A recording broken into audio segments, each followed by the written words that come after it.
తిరుమల ఏడుకొండలు ఈ 7 శక్తి స్థానాలకు ప్రతీక. అవి 1వది నిద్రిస్తూ ఉన్న కుండలిని శక్తిని మేల్కొల్పడమే ధ్యానం. ఇది క్రియాయోగం వల్ల సాధ్యపడుతుంది. ధ్యానం చేసేటప్పుడు ఎప్పుడైతే ఈ శక్తి మూలాధార చక్రాన్ని తాకుతుందో అప్పుడు ఈ నిద్రిస్తూ ఉన్న శక్తిని మనం శేషువుతో పోల్చాం. అంటే నిద్రిస్తున్న పాము, అది మేలుకుంటుంది. అందుకే మొదటి కొండకు శేషాద్రి అని పేరు. 2వది ఇంకొంచెం ధ్యానం చేస్తే సాధకుని శక్తి స్వాధిష్టాన చక్రాన్ని తాకుతుంది.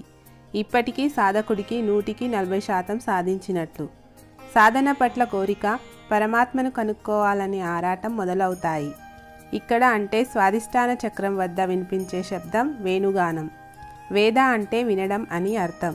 అందుకే 2వ కొండకు వేదాద్రి అని పేరు. 3వది ఇంకొంచెం ధ్యానం చేస్తే సాధకుని కుండలిని శక్తి మణిపూర చక్రాన్ని తాకుతుంది. ఇప్పటికీ సాధకుడికి 160% సాధించినట్లు.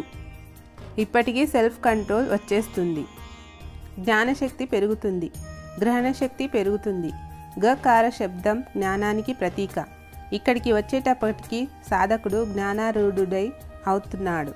అందుకే 3వ కొండకు గరుడాద్రి అనే పేరు.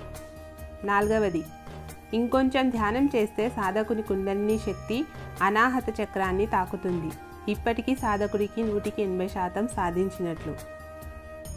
ఇప్పటికీ సాధకుడికి స్థూల శరీర స్పృహ తగ్గుతుంది. శరీరం చాలా తేలిగ్గా గాల్లో తేలిపోతున్నట్లు ఉంటుంది. సాధకుడు వాయుపుత్రుడైన ఆంజనేయుడే అవుతాడు. అందుకే 4వ కొండకు అంజనాద్రి అని పేరు. 5వది ఇంకొంచెం ధ్యానం చేస్తే సాధకుని కుండలిని శక్తి విశుద్ధ చక్రాన్ని తాకుతుంది. ఇప్పటికీ సాధకుడికి 100% సాధించినట్లు. భగవంతుడు కనిపిస్తూ ఉంటాడు. సంసార చక్రాలన్నీ దాటేస్తాడు.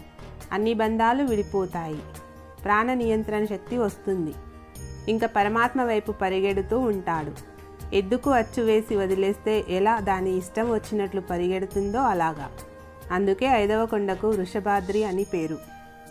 6 ఇంకొంచెం ధ్యానం చేస్తే సాధకుని కుండలిని శక్తి ఆజ్ఞాచక్రాన్ని తాకుతుంది. ఇప్పుడు దాటి వచ్చిన 6 చక్రాలు 6 పడగలు విప్పినట్లు అనుకుంటే ఆ పడగలు కామ, క్రోధ, లోభ, మోహ, మద, మాత్సర్యాలు అనే 6 అరిషడ్వర్గాలని శ్రీకృష్ణుడు కాళీయమర్దనుడై దర్శనమిస్తూ సాధకుడి నుంచి పోగొట్టినట్లు అనుభూతి పొందుతాడు. మహా వెలుగు తనే వెలుగైనట్లు అనుభూతి చెందుతాడు. ఇప్పటికీ సాధకుడికి భగవంతుడు ఎదురుగానే ఉంటాడు. తనకి పరమాత్మకి మధ్య ఇంకేమీ లేదు. పరమశాంతి కలుగుతుంది. అది 6వ కొండ వెంకటాద్రి అని పేరు. తర్వాత సాధకుని కుండలిని శక్తి సహస్రార చక్రాన్ని తాకుతుంది. ఇది పరమాత్మ చక్రం. ఇంకా అక్కడ సాధకుడు లేడు, నారాయణుడే ఉన్నాడు. సాధకుడు తనే పరమాత్మ అవుతాడు. నారాయణ అంటే వ్యాపించడం అని అర్థం. అంతటా తానై వ్యాపించేవాడు కాబట్టి నారాయణుడు. అందుకే 7వ కొండకు నారాయణాద్రి అని పేరు.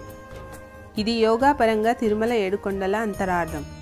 ఇంతే కాకుండా మనం ఎక్కేటప్పుడు మెట్లని కూడా అబ్జర్వ్ చేస్తే అర్థమవుతుంది. అవన్నీ ఇలా 8, 16, 24, 32 మల్టిపుల్స్ ఆఫ్ 8లో ఉంటాయి.